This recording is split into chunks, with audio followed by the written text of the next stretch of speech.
ಮನ್ಸನ ಜೀವ ನೀ ನುಡಿಸಿ ಆಡಕ ಢಮರು ಆಗ್ಯಾವ.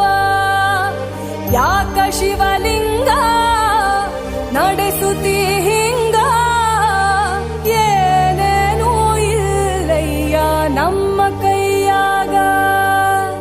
ಎಡವಿಸಿ ತಾಳ ಉರುಳಿಸಿ ದಾಳ ನಡೆಸಿ